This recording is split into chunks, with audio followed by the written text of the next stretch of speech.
I was sitting in my car outside the police station when my phone rang. It was my landlord, Gary, and before I could even say hello, he told me that I was going to pay for what I'd done, that he was going to make sure of it, that people like me always think they can get away with things. I sat there in the dark, holding the phone, completely frozen. I had no idea what he was talking about. All I knew was that my apartment building had caught fire that evening, that I wasn't even there when it happened, and that somehow, I was already being blamed for it.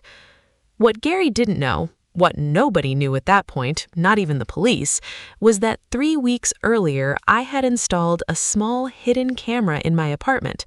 I had completely forgotten about it by then, but it had been running the whole time, and it caught everything. Let me start from the beginning, because none of this makes sense without the backstory. My name is Melissa. I'm 28 years old.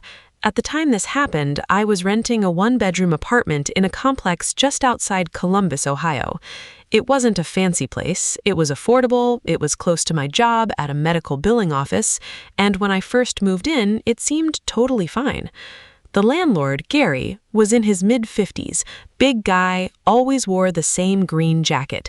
He seemed friendly enough at first, a little too talkative, always showing up with some reason to knock on your door, but I figured that was just his personality.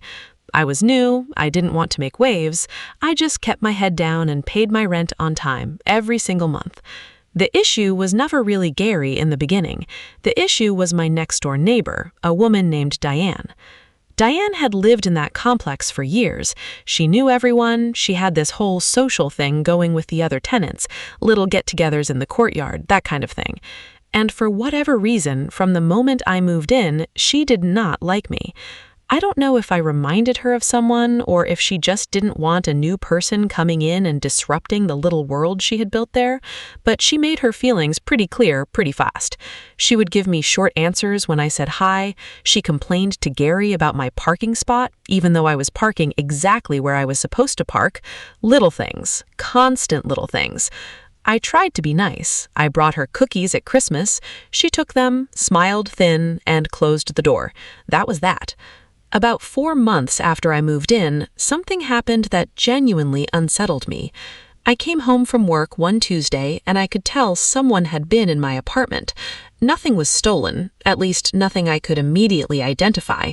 But things were moved. My mail had been shifted on the counter. A drawer in my bedroom was slightly open that I always keep closed. My bathroom cabinet wasn't latched right. I called Gary. He said the maintenance guy had come by to check the heating unit, which was apparently something he had the right to do with notice. He said he'd left me a voicemail. I checked my phone. There was no voicemail. I let it go, but I didn't forget it. 2 weeks after that, I was missing $50 in cash I kept in a small box on my dresser. Could I prove someone took it? No. Could it have been me misplacing it? Technically, yes, but I'm a careful person. I knew where that money was. I started feeling like I was being watched, like the walls were a little too thin and someone was paying too much attention to what I was doing and when. I mentioned it to my coworker Amanda, and she said, almost joking, "Just get a little camera, one of those cheap ones, at least you'll know." So I did. I ordered one online for about $30. It was small, barely noticeable, designed to look like a USB charger. I set it up on my bookshelf, facing the front door and the main area of the apartment. I downloaded the app, checked that it was working, and honestly, within a few days, I more or less forgot it was even there. Life got busy. Nothing else strange happened for a while, and I stopped thinking about it. That was 3 weeks before the fire. It was a Thursday evening in early March. I had gone to my friend Jess's place for dinner. We were maybe 20 minutes away. I remember we were watching something on TV when my phone started blowing up. First, it was a text from another tenant in the building, a young guy named Tyler who lived on the ground floor. It just said, "There's a fire. Are you home?" Then it was a call from a number I didn't recognize. Then another text from Tyler saying the fire department was there. I grabbed my keys and drove back as fast as I could. By the time I got there, there were 2 fire trucks outside. Smoke was coming from the second floor, which was my floor. My heart was in my throat. I pulled over and got out, and one of the firefighters stopped me before I could get close. They got it under control relatively quickly. The damage was mostly to the hallway and a storage closet at the end of the corridor near the stairwell. There was smoke damage in my apartment and some heat damage to the doorframe, but the interior was mostly okay. Nobody was seriously hurt. A couple of people had been evacuated and were standing outside wrapped in blankets. I was relieved. I thanked God nobody was hurt. I called Gary to let him know I was there, and he said he was on his way. What I didn't know yet was that while I was driving back, Diane had already been talking to Gary on the phone, and she had already told him a story. Gary arrived about 20 minutes after me. He walked right past 2 other tenants and came straight to me, and the look on his face was not the face of a man checking on his tenants' well-being. He told me that Diane had seen me in the hallway earlier that evening with a candle, that Diane had heard me arguing with someone on the phone, yelling about rent and slamming things around, that Diane believed I had left something burning when I went out. I stared at him. I said, "Gary, I wasn't even home. I've been at my friend's house since 5 o'clock. You can ask her." He looked at me like I had just told him the moon was made of cheese. "Diane saw you," he said, like that was the end of it. I tried to stay calm. I said Diane was wrong. I said I didn't own candles, which was true. I said I had witnesses to where I was. He told me that the fire investigator would be in touch and that I should not try to re-enter my apartment until further notice. Then he walked away, and that's when I called Jess and just completely fell apart on the phone. The next few days were a nightmare. The fire investigator, a man named Dan, was professional and fair with me at first. He asked me questions about my routine, about the building, about any fire hazards in my space. I answered everything honestly. I gave him Jess's number. Jess confirmed I had been with her. But the investigation was still open, and I was still what they called a person of interest. Meanwhile, the story was spreading. Buildings like mine run on gossip. Within 2 days, 3 different people had heard some version of "Melissa started the fire." Tyler, the guy who had texted me that night, stopped making eye contact with me in the parking lot. A woman on the first floor who used to chat with me by the mailboxes acted like she didn't see me anymore. Gary sent me a formal letter saying I might be held financially liable for the damage, pending the outcome of the investigation. It was written in that cold, legal way that makes your stomach drop. My manager at work found out somehow, I think someone who knew someone told someone, and called me into her office to ask if everything was okay.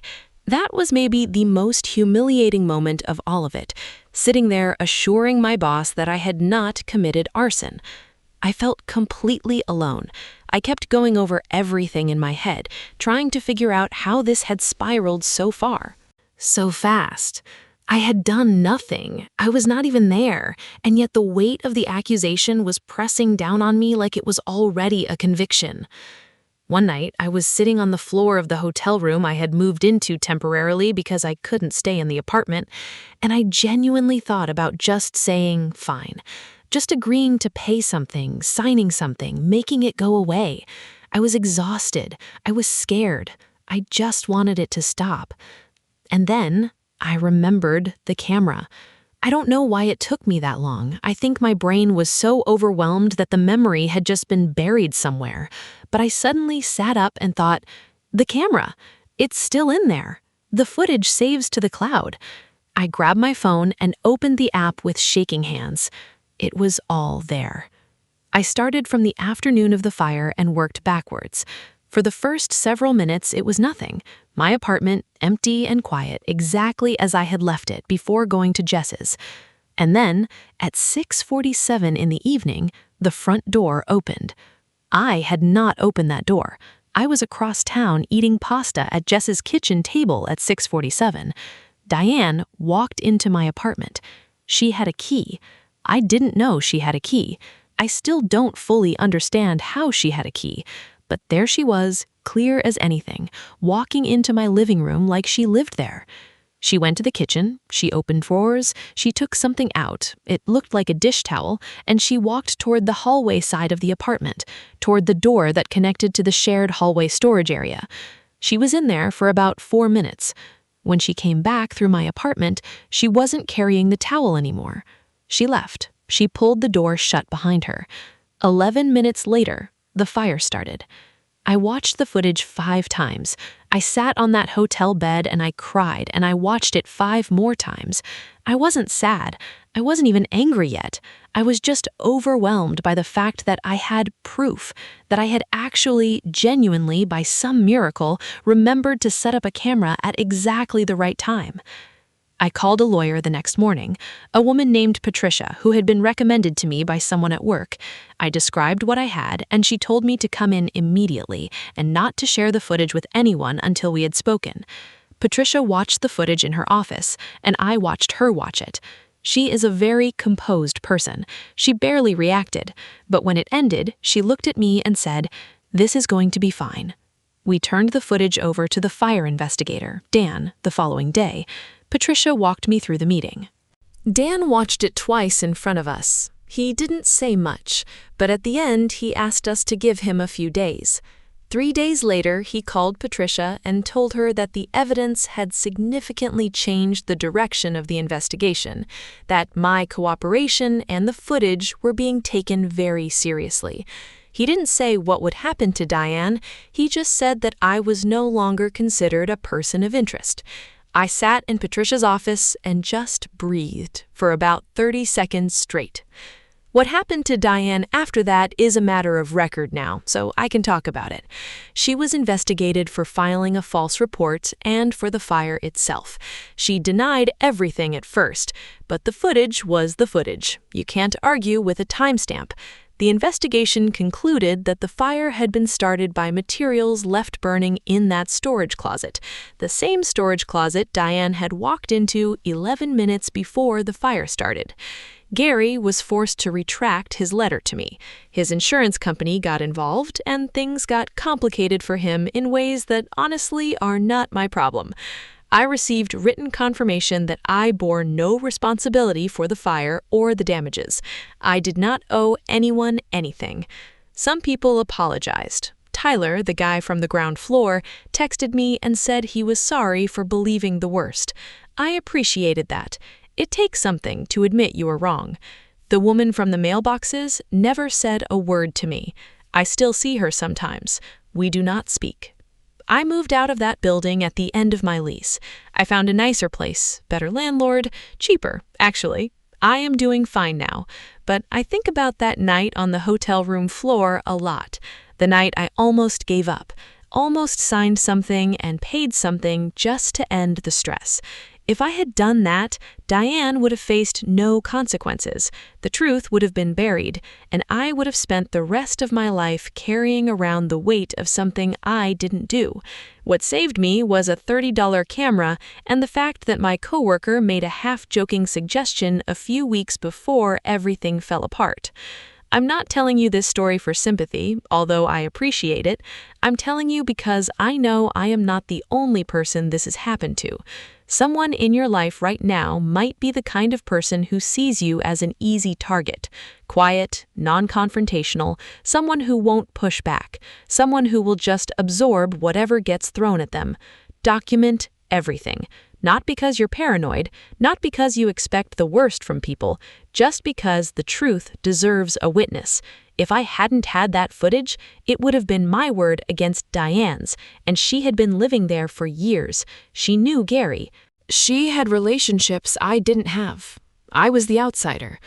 The footage was the only reason anyone looked at the facts instead of the story Diane had already written for them. Trust your instincts. When something feels wrong in your living situation, in your workplace, in any environment where someone has authority over you, take notes, keep records, save texts. And if it ever gets to the point where you feel completely alone and you're thinking about just giving up and taking the blame for something you didn't do, don't. The truth is patient. It will wait for you to find it.